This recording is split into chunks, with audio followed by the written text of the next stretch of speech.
안녕하세요.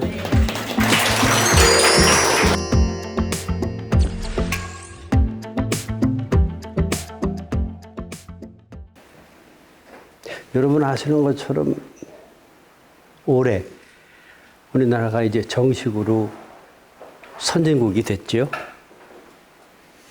유엔에서 유엔 무역개발회의라는 단체에서 이제 공식적으로 이제는 더 이상 대한민국은 개발도상국 국가가 아닙니다. 이제 선진국입니다. 발표했죠. WTO에서도 마찬가지고. 어떻게 보면 참 우리나라 대한민국은 대단한 것 같아요. 여러 가지 어렵고 북한하고 대립하고 하는 어려운 상황에서 그것도 무엇인가 일궈내고 아무것도 못할 것 같은데 해내고 하는 거 보면 참 아주 건강한 자긍심을 충분히 가질 만한 그런 근거를 가진 나라가 아닌가 생각을 해보는데, 그러면서도 한쪽으로 우리가 구체적으로 우리 동네에서 살아가고 또 우리의 정치의 모습을 관찰하고 또 그것과 관련된 여러 얘기들을 함께 나누는 과정에서 우리는 아직도 크게 기뻐하는 일은 별로 없는 것 같다. 여러 가지 사회 경제적인 지표나 국가의 여러 가지 그 관련된 외교 활동이나 이런 걸 가지고 얘기할 수는 있어도 정말 기쁨을 가지고 내 생활 주변에 관련된 이야기, 정치에 관한 이야기 등등을 정말 흐뭇하고 기쁜 마음으로 얘기할 것은 아직은 조금 모자라다 하는 생각을 저도 하고 아마 여러분도 그렇게 느끼실 겁니다. 그래서 저는 일단 우리 대한민국이 선진국이 된 것은 정말 기쁘고 반가운 일인데, 그러나 2%가 부족하다라는 생각을 할 때 아까 주 선생님 말씀하신 이 당신 뭐 어쩌라는 그 개념이 아주 중요한 처방적인 대안이 될 수 있다 하는 생각이 드는 겁니다. 제가 뒤부터 말씀드리면요, 져준다고 하는 거 있잖아요. 당신 멋져 할 때 져. 그것은 자유주의적인 민주공화국을 근대 이후 영국과 프랑스와 미국 독립혁명이 우리한테 전해준 가치로 보면 그게 불어로 얘기하면 톨레랑스, 영어로 하면 템퍼런스라고 하는 관용의 가치입니다. 져준다라고 하는 것은 양보한다는 것이고 자기의 분수를 지킨다는 것이죠. 국회에서 어떤 상임위원회에서 누가 얘기할 때 A라는 분이 있고 B라는 똑같이 의원이 됐지만 오늘은 국회에서 우리나라 교육에 관한 논의를 한다 하면 A라는 사람이 전문가면 B는 얘기를 안 하는 겁니다. 왜? 나보다는 그분이 더 경험이 많고 거기에 관련된 문제를 알고 있으니 내가 조금 알아도 그분께 양보하고 할 말이 있어도 절제하고 하는 그런 것이 영국 의회주의 전통의 바탕이 되고 있는 가치거든요. 그냥 져준다 그런 의미가 아니고 우리 자유주의 전통에서의 민주공화국이 건강하게 성장해가는 데 있어서는 그 저라고 하는 말이 가지고 있는 가치는 매우 중요한 것이죠. 관용이고 인내고 참고 기다린다는 그런 것이 없으면 민주공화국은 제대로 성장을 못하고 즉시 독재자의 놀이터로 바뀌는. 당신 멋져 할 때 그 멋이라고 하는 말씀도 매우 중요하죠. 아까 그 옛날 은사 선생님 말씀하실 때 얘기하셨잖아요. 멋쟁이가 아니라 멋있는 사람 되라. 그 멋은 뭐야? what? 그렇죠? 무엇이 있는 사람이 되라. 우리말로 하면 소갈머리가 있는 사람이 되라. 그 얘기죠. 그것은 이제 상국인들이 자기들의 정치적인 발언권을 확보하기 위하여 시민혁명을 시작했고 그 결과 자유주의 민주공화국을 만들었지 않습니까? 그럴 때에 그 일을 했던 주체에 해당되는 시민들은 소갈이 꽉 찬 사람들이었어요. 기술이 있죠. 몸으로 뛰면서 무역을 하죠. 실제로 주민들과 여러 가지 일을 토론하면서 마을의 공동체적 일을 해나가는 사람들이었죠. 빈말보다도 구체적으로 땀을 흘리며 실천하고 내가 먼저 모범을 보이는. 그래서 도산 안창호 선생님은 일찍이 서재필 선생님과 그와 함께한 많은 선각자들과 함께하면서 독립협회운동에 참여할 때 배운 것이 자실입니다. 스스로 자자, 새로울 신자. 나부터 새로워지자. 그게 민주주의적 가치의 핵심으로서 솔선수범입니다. 그것은 서양의 가치라고 하는 것이 아니라 실제로 그건 세계 공통의 가치입니다. 그래서 공자가 제자들이 물었을 때 선생님 정치를 하려고 할 때 무엇부터 해야지요? 할 때 선지노지하거라. 먼저 땀 흘려 솔선수범하거라. 그런 가치는 고금동서의 공통된 덕목이지. 당신 멋져 할 때 당당하고 신나게 새롭게 이것은 서양의 기독교인들을 바탕으로 하여 시작된 이 자유주의 민주공화국의 역사에서 바탕이 되는 건강한 민주주의 가치입니다. 실제로 서양 민주주의의 바탕은 프로테스탄티즘입니다. 그럴 때에 내가 우선 하나님 앞에 당당하고 내가 우선 내 스스로한테 당당하다는 것을 바탕으로 해요. 내 이웃에 당당하고 할 때는 내가 해야 할 본분을 다한다는 뜻이죠. 그럴 때 기쁘고 신나는 삶을 할 수밖에 없죠.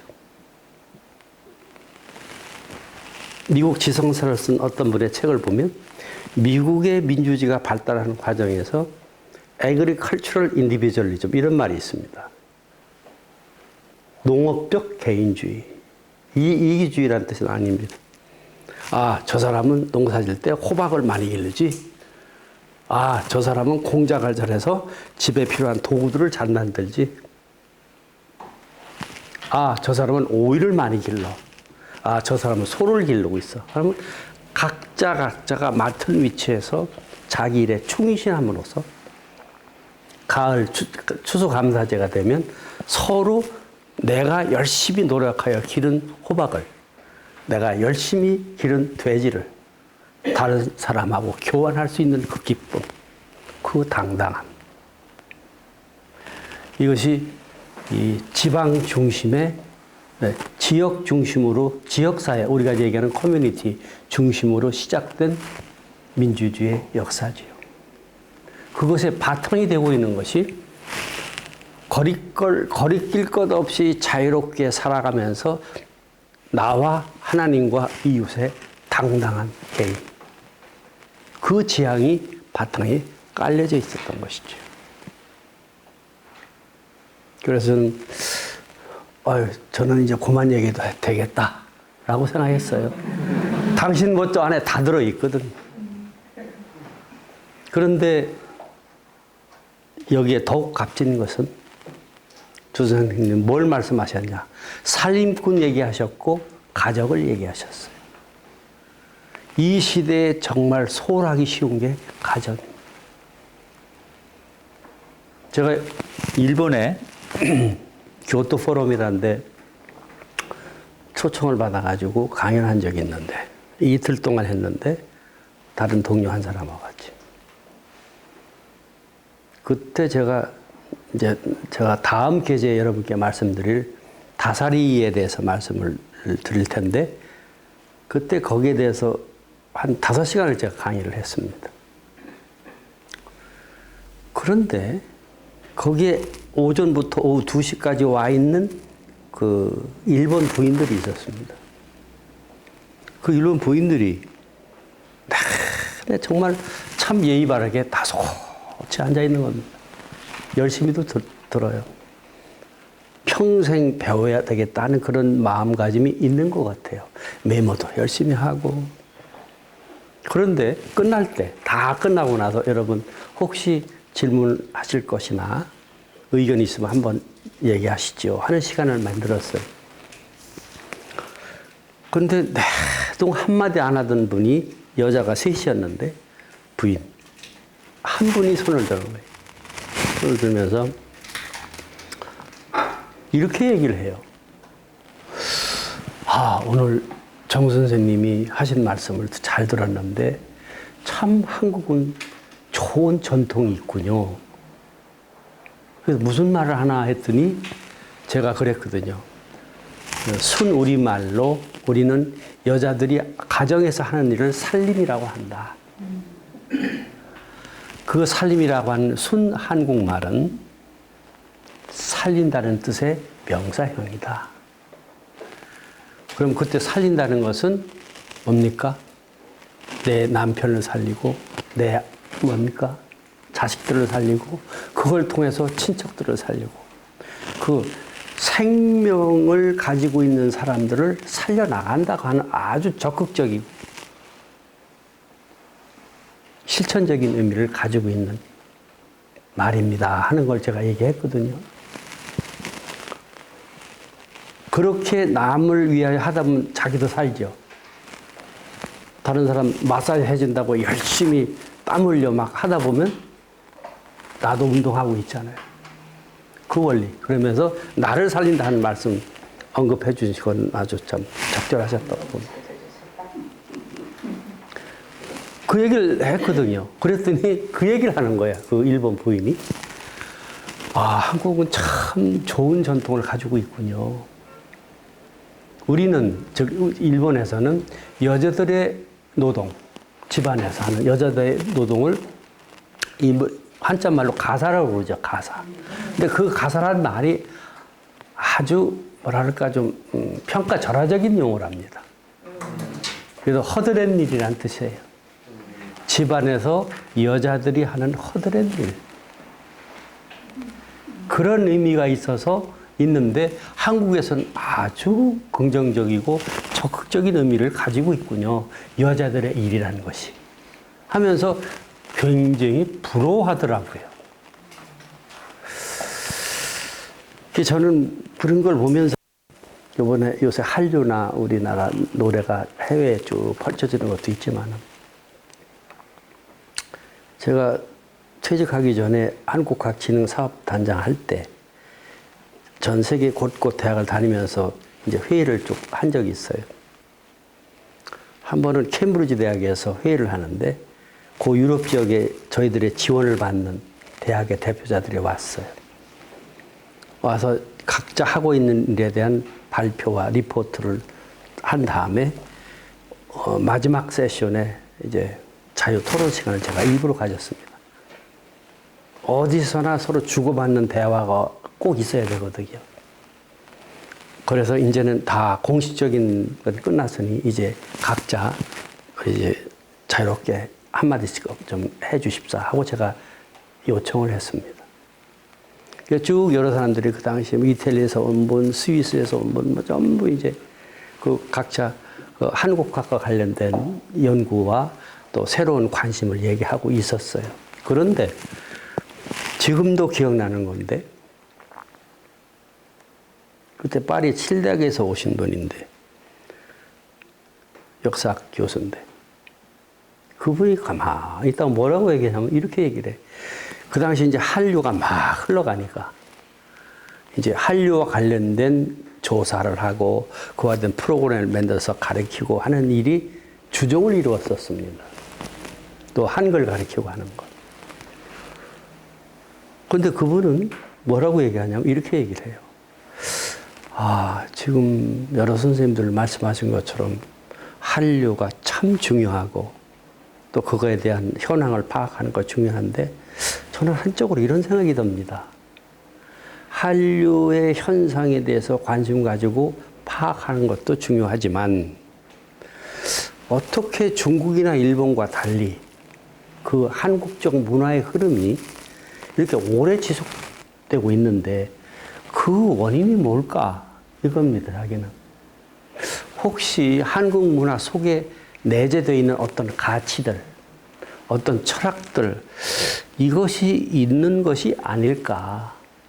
그렇다면 이제 우리 한국학에서의 관심은 바로 그런 쪽으로 좀 관심을 가져야 되지 않는가? 이런 얘기를 해요. 귀가 번쩍했어요, 저는. 벌써 그런 현상들을 오래 관찰하는 사람들은 벌써 저런 생각을 하는구나. 오래 무엇인가 지속되는 데는 반드시 그럴 만한 이유가 있는 것입니다. 나중에 보니까 BTS가 했던 노래 중에도 이 시대에 알맞는 우리 청년들이 가졌으면 좋을 만한 메시지가 있었지 않았습니까? 그러면 조금은 우리 속에 있는 어떤 우리 역사 속에 맺어진 어떤 생각들, 이것들을 이제는 조금 다시 귀담아 돌아봐야 되겠구나. 이런 생각을 그때 아주 진하게 했었죠. 저는 우선 오늘 오전 강의에 대한 감사를 드리면서 저에게 주어진 시간을 여러분과 함께 갖고자 합니다. 아까 사회 해주신 선생님이 그 다사리 공동체와 시민 리더십 했는데 제가 그거를 다사리는 조금 뒤에 제가 말씀드리려고 해요. 우선 제 강의의 큰 주제를 21세기 대한민국과 시민 리더십 이렇게 잡았습니다. 그래서 오늘 앞부분에서는 왜 시민 리더십인가 하는 주제를 가지고 말씀을 드리려고 해요.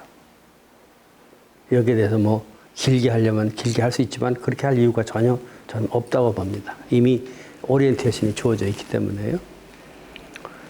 다만 어떤 출발의 바탕으로 조금은 우리가 과거에 대한 비판적 이해는 좀 해야 할 필요가 있지 않을까 해서 한 말씀이죠. 여러분 아시는 것처럼 우리가 1945년 해방된 이후에 지금까지 한 70여 년 이상 지내오는 동안에 지금 우리가 얘기하는 시민교육 또는 시민 리더십 훈련 이런 것이 말하자면 통합적으로 또 지속적으로 되질 못했습니다. 6.25 전쟁을 거쳤고 또 여러 가지 혼란한 정치적인 상황을 거쳤고 또 이 70년대는 또 그 1.21 사태부터 시작해서 삼척, 울산, 울진 공비들도 그렇게 많이 왔어요. 말하자면 남북 관계가 긴장되어 있는 이유 때문에 이 국가 차원에서 해야 할 일들이 바로 그런 시민교육 차원의 프로그램을 개발해서 지속적으로 했어야 할 일이거든요. 근데 그게 못했죠. 쉽게 말씀드리면 먹고 살고 나라 지키는 일에 바빴죠. 사실은. 이제 그러는 가운데서 우리는 아까 말씀드린 서양 선진국들의 자유주의적인 민주공화국의 역사와 관련된 가치와 여러 가지 이 정치적인 이념들을 내 것으로 가는 역사가 시작됐던 것이죠. 이제 그런 과정을 거치다 보니까 아까 제가 개인주의 말씀을 드렸습니다만은 민주주의 국가에서의 핵심은 그걸 성취하고 유지하고 발전시켜가는 데 있어서의 개인입니다. 개인이 그럴 만한 의지와 그럴 만한 능력을 담지해야 하고 그렇게 담시하고 있다라고 하는 전제에서 출발된 게 자유주의 역사입니다. 그러니까 옛날 아테네 민회에서는 자유인이라 하여 노예도 있고 다른 여러 가지 농민도 있고 하지만은 손이 그래도 자유롭고 어느 정도 부유를 소유한 사람들만 민회에 참여했습니다. 그럼 오늘날 근대 시민혁명을 거치면서 오늘날까지 이루어지고 있는 이 자유주의 민주공화국이라는 것은 그럴 수 있는 사람의 양적 확대 과정을 거치고 있다 그 말씀입니다. 양적으로 확대될 때에 즉 질적인 인간이 양적으로 확대되는 과정에 필요한 것이 바로 이 시민교육이다. 이 때문에 영국이나 미국은요, 애초에 시작 때부터 지금까지 초등학교, 중등학교 차원에서 시민교육을 계속 하고 있거든요. 근데 우리는 그것이 그렇게 해야 되겠다고 하긴 했는데, 정상적인 의미의 개인을, 자유주의 합당한 개인을 만들어가는 일에 상대적으로 소홀했던 겁니다. 그렇다고 해서 그걸 관심을 안 가진 건 아니고 관심을 가졌는데 그것이 대체적으로 정치적으로 또는 정치 체제적으로 정상적이지 않았던 상태에서 이제 기한되고 추진됐던 거. 아마 여러분 다 기억하실 거예요. 무슨 교육하면 국가 차원에서 교육하면 먼저 시작된 게 국민교육헌장과 함께 박정희 대통령 시절에 국민윤리 교육이 시작됐습니다. 누구나 다 이제 자유민주주의 국가의 국민이 되려면 이 국민윤리라는 것을 갖춰야 된다. 그게 맞는 말입니다. 틀린 말은 아닙니다. 그런데 그때의 그 기본 발상이 아까 제가 말씀드린 것처럼 자유주의 민주공화국의 역사를 과거에 되돌아보면 한 사람 한 사람이 개인의 의지와 행동과 실천으로 만들어지는 것이거든요. 거기에는 투쟁도 있고 거기에는 국가에 대한 협력도 있고 여러 가지 형태의 데몬스트레이션도 있고 그런 과정에서 상당한 정도의 시행착오를 거치면서 발전해 나가는 것이거든요. 그런데 그 시기에 국민윤리는 말하자면 박정희 대통령을 종신 대통령으로 만드는 것을 전제로 했을 때에 국민들의 자발적이고 소위 진취적인 행동을 전제로 한 것이 아니고 국민들은 정부에서 하는 것에 그대로 따라오기만 하면 된다 하는 차원에서의 말하자면 국가가 주도하는 교육이었죠. 그렇기 때문에 상당한 정도로 일본식 국가주의, 가령 일본 같은 경우는 천황이 있고 있기 때문에 거기는 자유주의 시민혁명 역사가 없습니다. 그냥 지금도 군주국가입니다. 그러니까 천황이 있고 그 밑에 신민, 백성들은 전부 신민입니다. 저 신하 신자의 백성들이죠. 시민이 아닙니다. 체제적인 정치사적인 역사로 보면 다분히 그런 것과 관련된 발상에서 백성들이 주체가 아니고 대상으로 바라봤을 때 말하자면 이 정치 체제에 말 잘 듣는 그런 사람으로 만들어가는 것에 기초를 두었던 것이죠. 저는 나중에 그런 생각을 합니다. 유신 체제가 무너졌을 때 그것을 그렇게 열심히 주장했던 사람들이 어느 순간 사라져 버렸어요. 아무 발언 안 하는 겁니다. 저는 그게 좀 불만이었어요. 나름대로 뜻이 있어서 그걸 해야 되겠다고 했으면 내용과 형식을 좀 바꿔가면서라도 우리는 민주주의에 필요한 인간을 만들어가는 과정의 교육은 반드시 포기하지 말아야 됩니다 하면서 끝끝내 주장하는 게 있었어야 된다고 봐요. 그 체제적인 한계가 끝났다면 더욱 좋죠. 근데 그렇지 못하고 그냥 자기를 불러서 일 시켜준 사람, 말하자면 그 죽으니까 그냥 그만둬버린. 참 안타까운 거였어요. 그 다음에 등장한 것이 소위 80년대의 소위 이데올로기 비판 교육이라는 것입니다.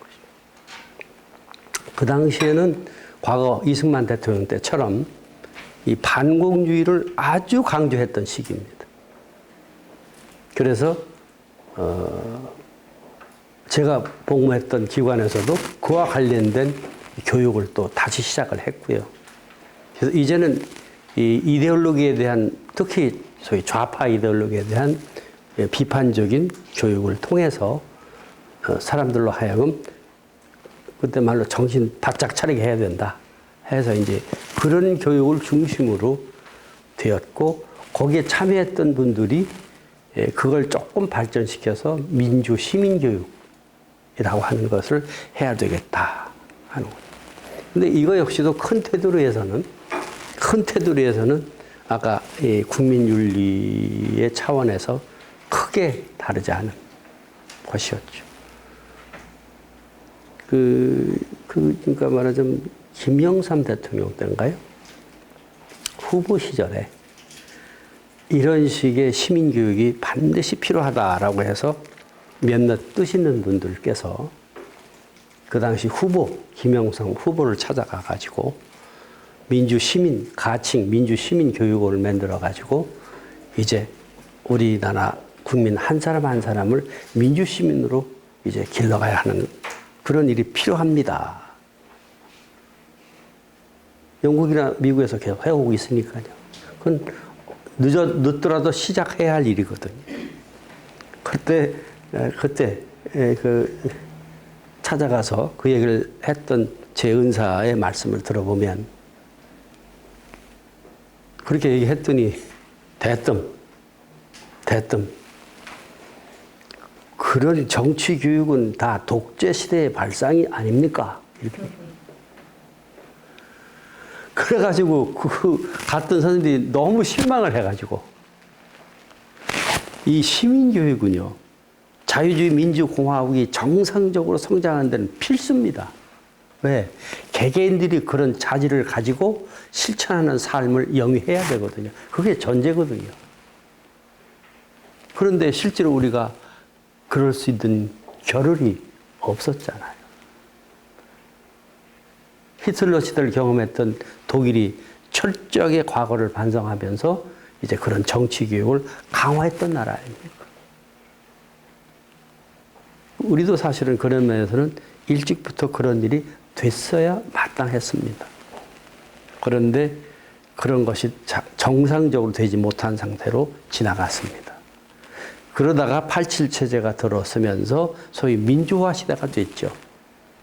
길게 보면요, 우리나라가 우리 반이라도 북한 침략으로부터 건지고 그 상태에서 경제 발전을 하고 그 상태에서 더 좋은 민주주의 국가로 하기 위한 노력들이 계속 이어졌지 않습니까? 그러면서 보면 우리 현대사도 그렇고 우리 과거도 그렇고 이 민주공화주의적인 계명과 그 실천으로서 역사가 지금 지속되고 있다고 저는 봅니다. 조금, 그러니까 영국같이 말해 또는 미국같이 어느 한순간에 장미가 확 피듯이 한 번에 이루어지는 못해도 서재필 선생이 들여놨고 그 위에 윤치호 선생이나 그 위에 월남 이상재 선생이나 나중에 그 당시 청년으로 참여했던 이승만 선생이나 또 우리 도산 안창원 선생이나 이런 분들이 그 뜻을 이어가서 오늘날 우리가 대한민국이 민주공화국으로 되는데 디딤돌 역할을 하셨거든요. 그러면 그런 것에서 출발돼서 1919년 3월 1일 기미 독립혁명이 이루어진 거거든요. 그래서 그걸 앞뒤로 해서 우리 역사 속에는 수많은 개인들이 자발적으로 독립을 위하여 아니면 독립을 지원하기 위하여 헌신했고 또 부지런하게 오고 가며 사람을 만나고 회합을 통해서 또 미래를 도모하고 하는 일들이 이어졌던 겁니다. 그래서 해방 이후에 우리나라가 대한민국이라고 하는 민주공화국으로 출발하는데 거기에 필요한 자양분과 우리의 경험은 충분히 있었던 겁니다. 여기. 그런데 87 체제 이후에 소위 민주화 세력이 집권할 수 있는 그런 시대가 되면서 그 사람들 중심으로 또 시민교육이 또 강화됐고 주장이 됐습니다. 그런데 그쪽에서의 시민교육이 또 어떤 한계가 있었느냐.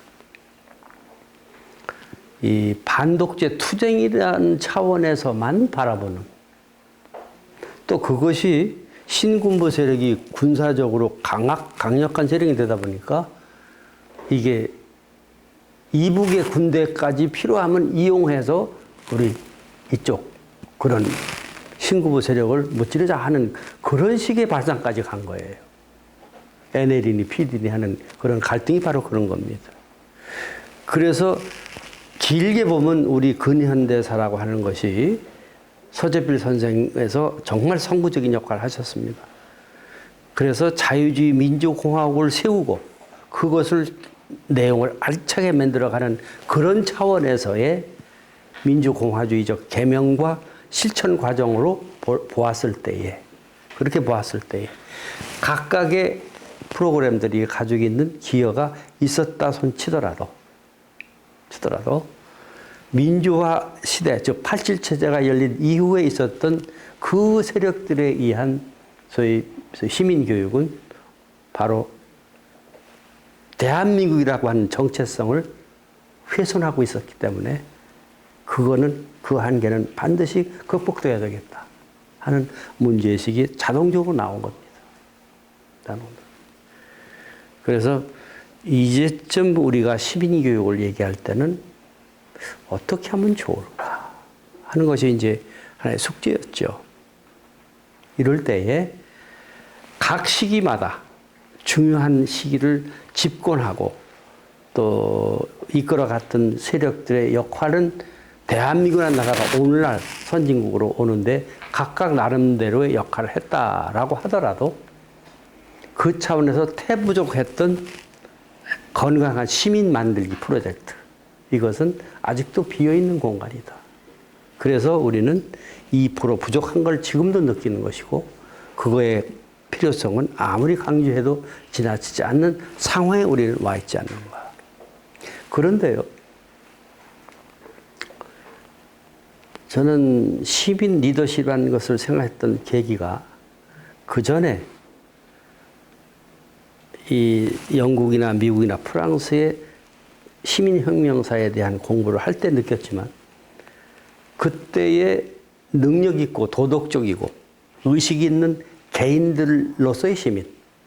그래서 앵생 레짐이라고 하는 구체제, 절대 왕정체제를 극복하고 이제 개인들이 정말 화합하며 살아갈 수 있는 새로운 공동체로서의 민주공화국을 만들어가는 그 역사 속에 이미 들어있다고 하는 것을 알고 있었고 그렇다면 우리는 아무것도 안 했나?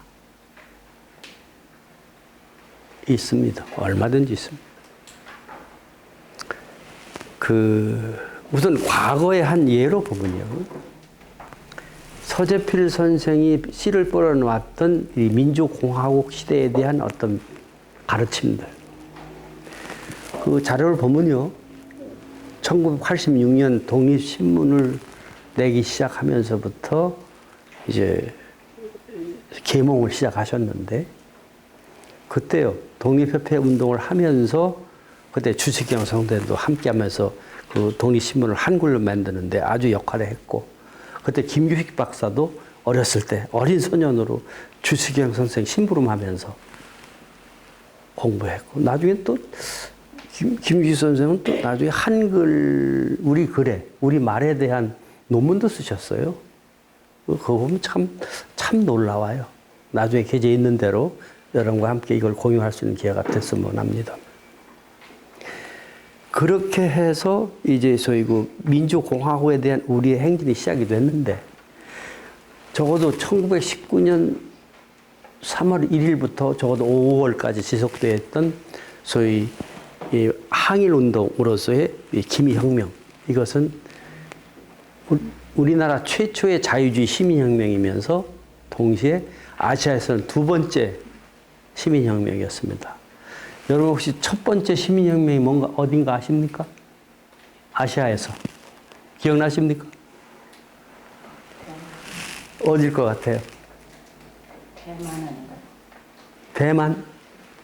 아닌데요. 혹시 누구? 순원입니다. 순원은 미국 일본에서 의학 공부하던 청년이었는데 이미 거기서 서양의 자유주의 사상을 배웠습니다. 민주공화의주를. 그래서 그 동료들과 함께 중국 남경에서, 처음에는 무안에서 시작됐죠. 코로나 처음 시작됐다는 그 지역입니다. 거기서 소위 무안혁명이라고 하는 신의 혁명을 주도하여 청나라의 왕조를 무너뜨리고 소위 민주공화국으로서의 중화민국을 세웠던 겁니다. 다분히 이 미국과 영국과 프랑스의 시민혁명 역사에 바탕을 두고 있는 아시아에서의 최초의 시민혁명이었죠. 그게 1911년입니다. 그때 1911년 했는데 12년에 우리나라에서 일본에 의해서 망한 게 1910년 아닙니까? 그때에 많은 사람들이 중국으로 갔는데 1911년 신의 혁명이 성공하면서부터는 더 많이 갔습니다. 중국으로. 특히 상해로 많이 갔습니다. 왜냐하면 거기는 프랑스령 조계가 있었는데 거기에는 프랑스가 아까 말씀드린 절제, 관용, 톨레랑스가 강해서 독립운동하는 사람들을 자유롭게 오고 가게 했습니다. 우리나라 사람들이 거기 많이 갔고 거기에 상해 임시정부가 이제 시작될 수 있는 조건이 됐던 것이죠. 그 전에 소위 동제사라고 하는 우리 교민들 단체가 만들어졌던 건데 그게 바로 이해관 신규식 선생의 큰 공헌입니다.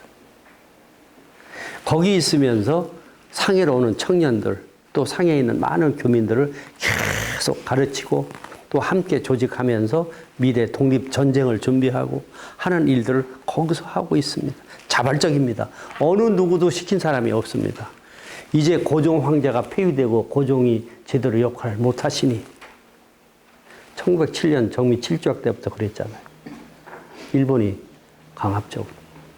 이제는 황제가 제 역할을 못하시니 내가라도 나서야 되겠다. 그런 의식들입니다. 그렇게 생각하는 분이 한두 분이 아니었어요. 한두 분이 아니었어요. 그런 분들이 생각이 연결되고 연결돼서 3월 1일 기미혁명, 기미독립선언이 마침내 이루어진 겁니다. 그 규모는 전국적이었고 전국 계층이 다 참여했습니다. 그 뒤에 신주식 선생이 그야말로 어머니처럼 상해에서 모든 사람들을 포용하면서 이끌어갔고 그 속에 그 당시 청년 여운형이 있었고 청년 김규식이 있었습니다. 장덕수도 있었고요. 이런 분들이 그 시기에 역할을 하면서 특히 이분들은 미국의 윌슨 대통령이 했던 민족 자결주의 선언입니다. 이 영향을 받고 야, 이때야말로 우리가 독립할 수 있는 절호의 찬스다. 우리도 신의 혁명 같은 일을 함으로써 일제의 앞에서 벗어날 수 있지 않겠는가 하는 희망에 부풀었습니다. 그렇지 않아도 신의 혁명 때문에 희망이 부풀어서 결사를 하고 연락을 하고 서로 협의해서 미래를 도모하는 일이 계속 지속됐습니다. 이게 그런 과정을 거치면서 김식 선생한테 미국에서 이미 런록 대학에서 유학하고 왔기 때문에 영어를 잘하니까 야, 당신이 이제 한국 대표로 파리에 가서 한국에 의한 독립을 위한 노력을 좀 해줘야 되겠다라고 여운형 쪽에 영향을 받았습니다. 제가 지금 말씀드린 여운형은 해방 이후의 여운형이 아닙니다. 그걸 우리가 착각하시면 안 돼요. 여운형은 미국 윌슨 대통령의 그 선언을 보고 너무 감격을 해서 빨리 움직이자. 가만히 있으면 안 되겠다. 그래서 상해에 온 주중대사 크레인이라는 사람을 직접 가서 찾아 만납니다. 정말 우리도 할 수 있습니까? 가능하니 여러분이 할 일을 빨리 하셔야 됩니다. 하는 얘기 들었습니다. 즉시 움직여가지고 옆에 있던 동료들, 아까 말씀드린 신규식 선생과 함께 있던 많은 동료들하고 협의를 해서 신한청년당이라는 걸 만들어가지고 자, 우리가 파리에 지금 대표를 보내야 될 텐데 누가 좋을까? 영어하는 사람 아무도 없고 봤더니 북경과 천지를 왔다 갔다 하면서 영어를 가르치고 있던 김유식 박사가 생각이 난 겁니다. 박사는 나중에 명예 박사고요. 그 당시는 박사는 아니었습니다. 김유식 불러가지고 가시오. 근데 김유식 선생이 한 말이 있습니다. 여러분, 저는 지금 여러분과 함께 동참하면서 최선을 다하겠습니다만 하나 문제가 있습니다. 뭔가 귀를 기울였어요. 무슨 얘기를 하려고 그러나.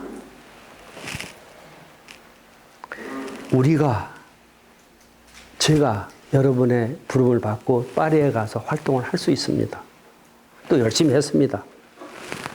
그러나 제가 지금 식민지 조선인 상태에서 발언권도 없고 방청이나 하면 다행일 겁니다. 일본이 방해합니다. 나중에 자료를 보니까요. 프랑스 정부도 그 당시에는 제국주의끼리 서로 연합해 있었기 때문에 계속 김주식을 사찰을 하고 감시를 했습니다. 그렇기 때문에 나 혼자 가서 말만 하는 것은 의미가 없습니다. 제가 가기 전에 국내에서 우리 국민 여러분들이 봉기를 하셔야 됩니다. 즉 우리 독립을 선언해 줘야 된다 이게. 그래야 그 힘을 가지고 나도 할 수 있고 또 그것이 효과를 볼 수 있지 않겠습니까? 이래 된 겁니다. 그런데 그 얘기를 들으니 원래 김유식 선생은요 무장투쟁을 강조했던 분이에요. 그래서 몽골에 가서 무장 군사학교를 만들려고도 했고요. 그러다가 이제 국내에서 이제 자금을 주기로 했는데 그게 일제 시대니까 일제 치하니까 발각이 되고 여의치 않아서 못 하고 있었던 그 찰나입니다. 그래가지고 그래서 그때부터 그럼 빨리 국내 블라디보스토크, 서울, 동경으로 장독수를 파견하고 김혁을 파견하고 그 당시 했던 청년들을 막 파견하는 겁니다. 가서 우리 봉기 준비하자, 독립선언 준비하자 이렇게 된 겁니다. 그게 아주 긴밀하게 움직입니다. 그게. 그때 김마리아라고 하는 멋쟁이 여자도 있었습니다.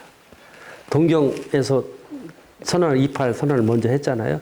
그때 동경 여학교에 다니고 있던 김마리아 아주 멋쟁이 같이 참여했었는데 28 독립 그 당시 이 고집쟁이에요. 세브란스에서 의사를 했던 김필순의 조카인데 함께 참여했다가 보니까 그 중에 함께 했던 그 최팔위원을 비롯한 그 지도자들이 그 청년 리더들이죠. 김마리아, 자네가 역할을 좀 해야 되겠네. 무슨 일인가요? 딱 잘해. 무슨 일인가요? 28 독립선언서를 가지고 지금 한국에 빨리 가서 그걸 펼쳐야 되겠어. 그래서 국내 봉기를 이제 부추기는 그 역할을 하는 거예요. 예, 알았습니다. 이 고집쟁이가 일제 치하에 한 번도 기모노를 안 입었던 여자예요. 그런데 그때 처음으로 기모노를 입은 겁니다. 지금 정신학교 가면, 정신여고에 가면 다 있죠. 왜? 기모노를 입은 그 품이 넓잖아요. 거기에 독립선언서를, 28 독립선언서를 넣어가지고 미리 잠입해서 대구 가고, 대구에 고모부가 있고, 이쪽 안희재라고 부산에 또 멋쟁이 독립운동을 지원하는 사업가가 있고, 저 광주에 가면, 광주가 처음에 자기 일했던 곳이에요, 선생으로. 거기 이제 고모도 있고, 언니도 있고. 서울에 와서 누구? YMCA의 이상재 선생을 만납니다. 또 저기를 만납니다. 천도교 쪽에 이종일 선생을 만납니다. 다 만납니다. 나중에 고향인 황해도까지 갑니다. 그러면서 독립선언서를 하나씩 참 뿌리고 우리 준비하자. 근데 이제 천도교의 이정일 선생을 만나서 그 얘기를 합니다. 우리도 빨리 독립선언 준비해야 합니다. 근데 그때 28이면 그때 이미 3월 1일 날 우리가 봉기하기로 천도교하고 기독교 YMCA 중심으로 다 상의하고 있을 그때입니다. 비밀리에. 그 얘기를 듣고 이제 김마리아도 안심을 하고 고향으로 황해도까지 갑니다. 미리 준비가 다 돼 있었으니까. 그래서 마침내 이제 3월 1일 날 우리나라 민족 최초의 민주공화국을 향한 독립선언이 성사가 되었던 것입니다. 제가 이 얘기를 다 드리려고 하는 말씀이 아니고 그런 역사가 지금까지 진행되고 자유주의적인 민주공화국을 제대로 살찌우는 일들이 처음에는 남한이라도 그 다음에는 경제 건설을 해서 그 다음에는 반독재 운동을 통해서 제대로 된 민주국가를 향한 어떤 노력들이 계속 진행돼 왔다는 말씀을 드리는데 이제 우리가 시민 리더십을 얘기할 때에는 이런 저의 관찰이 있는 겁니다. 서재필 선생 이후부터 지금까지의 역사가 지속적으로 우리가 서양에서 배운 민주공화주의의 가치를 끝끝내 지키면서 그걸 바탕으로 나의 발전을, 우리나라의 발전을 도모하는 일이 끝나지 않고 지속됐다. 장미는 한꺼번에 꽃이 피지만 우리는 약소국가이다 보니까 또 식민지라 보니까 한꺼번에 꽃을 못 피웠습니다. 그러나 처음에 잡은 그 희망과 그 가능성을 끝끝내 놓지 아니하고 나갔던 것이죠. 그래서 저는 이 독립협회 이후 지금까지 우리나라의 역사를 무궁화혁명의 시대라고 봅니다. 장미혁명은 아니고 끈질기게 진딧물을 이기고 악천후를 이기면서 피고 지고 하는 그 무궁화의 가치를 우리는 다시 봐야 되겠다. 그래서 한용운 선생도요, 3.1운동 끝나고 나서 감옥에 갇혀 3년 동안 살면서 창으로 이렇게 해가, 달이 보이지 않습니까? 그리고 거기에 보면 토끼가 이제 방아 찍고 개수나무 그렇게 노래하지 않습니까? 윤구경 선생의 반달의 노래 속에. 이제 저 개수나무 찍어내고 무궁화를 심고 싶다 하는 시를 썼습니다. 불교 승인데 그 시기만 해도 종교나 지역이나 어떤 계층에 관계없이 이 독립국가를 향한 그 염원이 우리 민족의 구원한 꿈과 함께, 즉 홍익인간의 세상을 만들어가는 그 꿈과 함께 계속 엮어지고 있었던 것입니다. 그 여실히 보입니다. 그게 한용운 선생 한 분이 아니에요. 여러 사람이 있습니다. 그와 관련된 그 작업을 제가 지금 하고 있는데 조만간 이제 마무리 될 겁니다.